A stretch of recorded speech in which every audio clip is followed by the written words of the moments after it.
In many Christian churches, the 6 weeks before Easter, the season of Lent, is a season of fasting and abstinence. So the idea is that you don't eat excessively luxurious foods.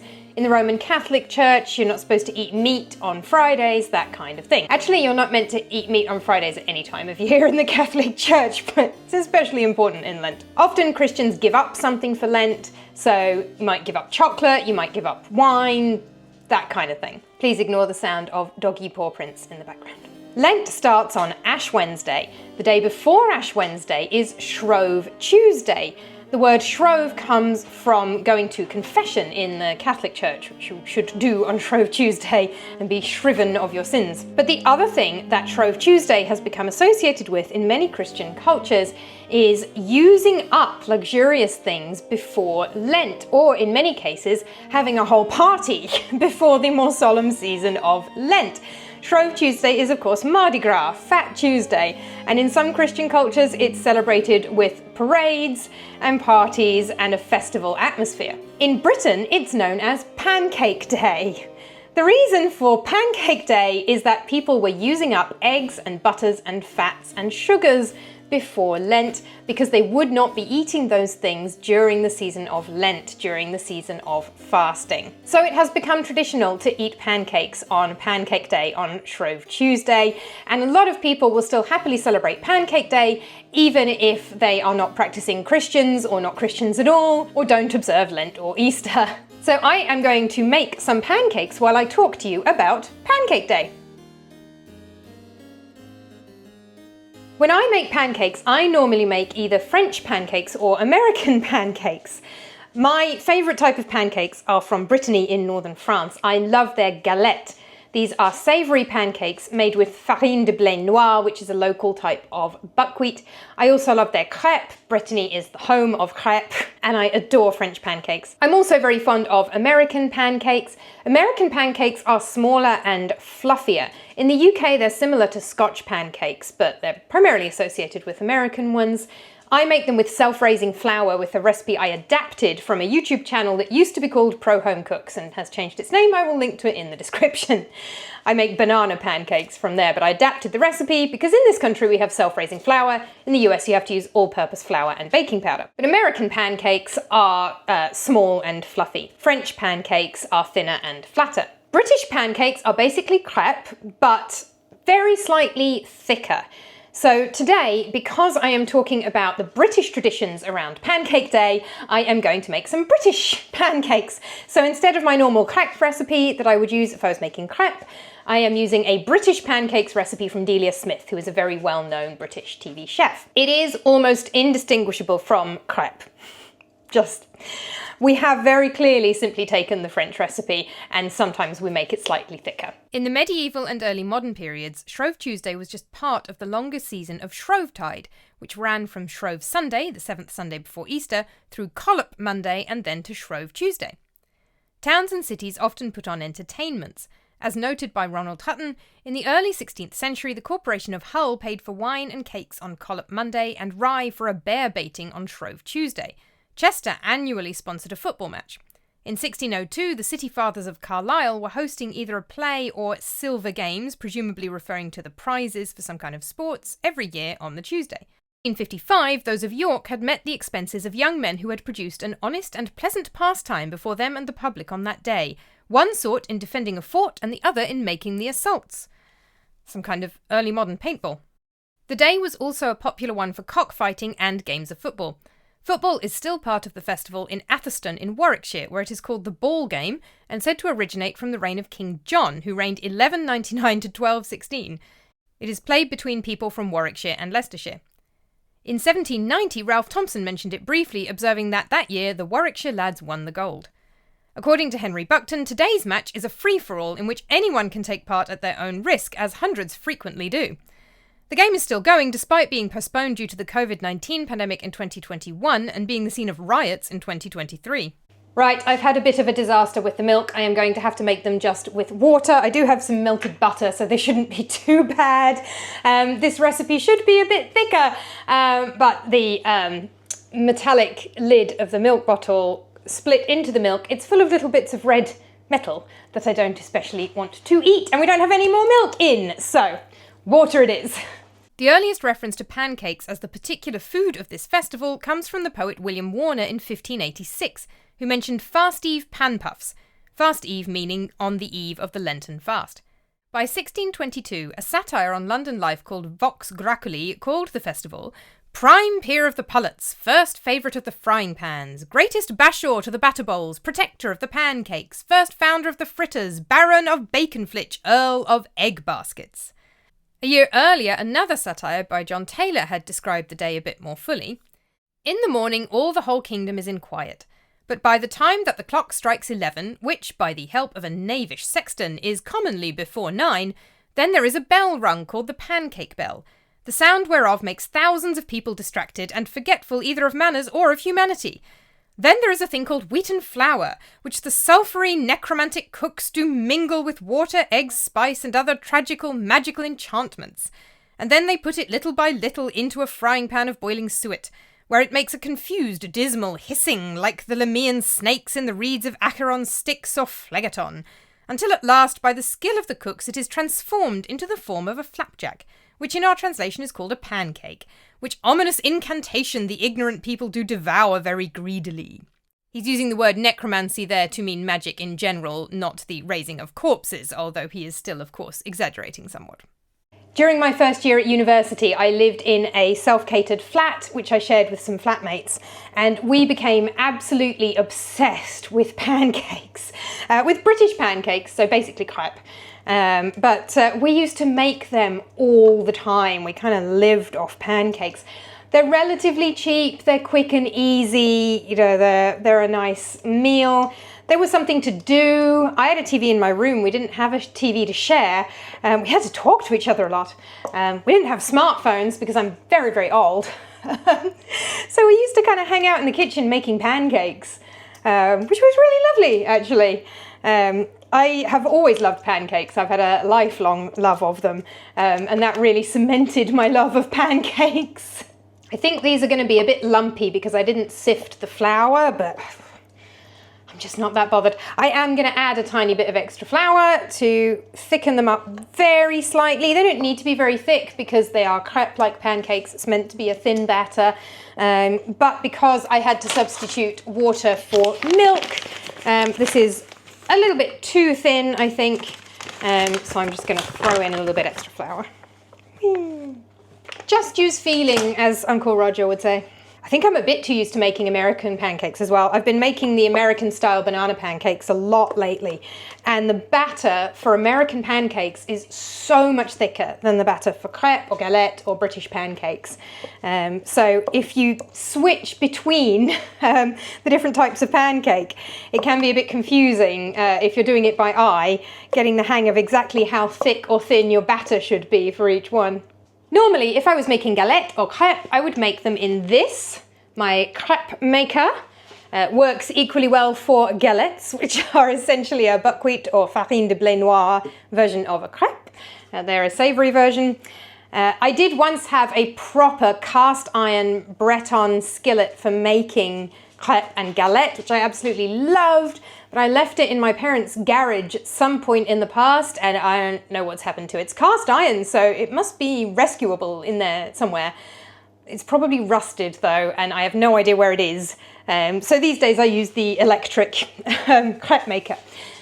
But because I am talking about British Pancake Day and making British pancakes, today I'm going to make them the way I used to make them back when I was in uni, the British way, which is in a saucepan on the hob. I have got very used to making pancakes the French way, so you put them on the flat cast iron pan or electric crepe maker, and you pour the batter on, and then you use this to spin the batter round in a circle to flatten it out. And that is how the French make crepe and galette. That is not how the British make pancakes. There's a big tradition in British pancake making of flipping the pancakes in the saucepan. There is 0% chance I'm going to manage to do that. I'm terrible at it. I've always been terrible at it. I just flip them with an implement, but you are supposed to be able to flip them by kind of flinging the saucepan. Tossing pancakes is also a very old custom. A rhyme from 1619 called Pasquil's Palinodia describes it perfectly. It was the day whereon both rich and poor are chiefly feasted with the self-same dish, where every paunch till it can hold no more is fritter filled as well as heart can wish, and every man and maid do take their turn and toss their pancakes up for fear they burn, and all the kitchen doth with laughter sound to see the pancakes fall upon the ground. There's also a great tradition of having pancake races. We do this at school events and church events and fundraisers, that kind of thing. And people will have a saucepan and a pancake in the saucepan, and they will race each other running along while flipping pancakes. That's another great British tradition. The earliest reference to a pancake race is from an article in the Times from the 22nd of February 1939, but it seems to have been a revival of a much older custom. Steve Roud traces the modern version to the town of Olney in Buckinghamshire, where women dressed in appropriate housewifely clothing run the race, although these days they tend to wear t-shirts, and have been competing for a world title with the town of Liberal in Kansas since 1950. As of 2024, Liberal are in the lead with 40 wins to Olney's 32. So I am going to make them in a saucepan because that is the way I used to do it at uni. That is the British way. I'm going to kind of swing them around a bit in the saucepan, but I think I'm going to be using a spatula to actually flip them because I'm very bad at that. I'm lucky to live in an age when my inability to toss pancakes will not lead me to any harm. According to Ben Gazur's A Feast of Folklore, back in the early 20th century, in some parts of Britain, women who dropped the pancake were hauled outside and had their faces blackened with ash from the fire. That sounds like it's taking some inspiration from Ash Wednesday the next day, when in Catholic custom you get ash put on your head as a sign that you are repenting of your sins. So if I was any good at this point I would lift the saucepan and I would flip the pancake like that by flipping the saucepan. But I'm very bad at that, and I think that's going to end up with hot oil and pancake batter all over the kitchen and all over the dog. So I'm going to stick to the tame method of using a spatula. Meanwhile, in Cheshire, people were supposed to eat their pancakes quickly, and anyone who didn't finish their pancake before the next one was served would be dragged from the table and thrown on the dung heap outside, known as being whummelled onto the muck midden. The first one's always a disaster as well. It's always covered in oil. I think you can do it without the oil, especially if it's a non-stick pan, and I do when I use the crepe maker. If I make crepe in that, I do it without oil. But especially with having had to substitute water for milk, I'm using a bit of oil to fry them in. I wasn't surprised that my first attempt at a pancake didn't turn out very well, as everyone who makes pancakes has come across that problem. In the early 20th century, many farmhouses would feed the first pancake to the rooster or the dog. I did not feed any to my dog, however, because he has a very sensitive stomach, and I didn't want any more expensive trips to the vet because he ate something that disagreed with him. Smells more like scrambled egg than I think pancakes should. Some of the Shrove Tuesday customs described in Thomas Thiselton-Dyer's 1876 book British Popular Customs Past and Present sound almost like wassailing or collecting for the guy on Guy Fawkes Day. Children in Oakhampton and Salisbury would apparently go round the houses demanding eggs, butter, flour and halfpennies for pancakes, singing a rhyme. Lent crock, give a pancake, or a fritter for my labour, or a dish of flour, or a piece of bread, or what you please to render. I see by the latch there's something to catch. I see by the string there's a good dame within. Trapping throw, give me my mumps and I'll be go. In some parts of the country, it sounds like the tradition was quite violent. Thiselton-Dyer says, on the day termed Hall Monday, which precedes Shrove Tuesday, about the dusk of the evening, it is the custom for boys, and in some cases for those who are above the age of boys, to prowl about the streets with short clubs, and to knock loudly at every door, running off to escape detection on the slightest sign of a motion within. If, however, no attention be excited, and especially if any article be discovered negligently exposed or carelessly guarded, then the things are carried away, and on the following morning are discovered displayed in some conspicuous place to expose the disgraceful want of vigilance supposed to characterise the owner. The time when this is practised is called Nicanor Night, and the individuals concerned are supposed to represent some imps of darkness, who seize on and expose unguarded moments. On the following eve, Shrove Tuesday, the clubs are again in requisition, but on this occasion the blows on the door keep time to the following chant. Nicka nicka nan, give me some pancake and then I'll be gone, but if you give me none, I'll throw a great stone and down your doors shall come. Oh dear, this is not going well. This is clearly part of a set of customs attached to various festivals within Britain, and for more on this type of behaviour, see my videos on the Murray Lloyd in Wales and on Guy Fawkes Night in England. I think it is safe to say that after years of making French and American pancakes, I have officially forgotten how to make them the British way. I think I need a bit more heat. You can see how the pancake is loose in the saucepan, so somebody more skilled than me can actually flip it. There's like a full lump of butter in this one. That was so close to being a good one. Yeah, it needed more heat all along, but I've now broken this one. There's kind of a hole in it.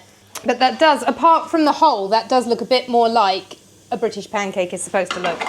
Well, I managed one semi-decent pancake. The traditional topping for a British pancake is lemon juice and sugar. Most of the recipes suggest just granulated white sugar, but I've always preferred to use brown sugar. I just think it tastes nicer.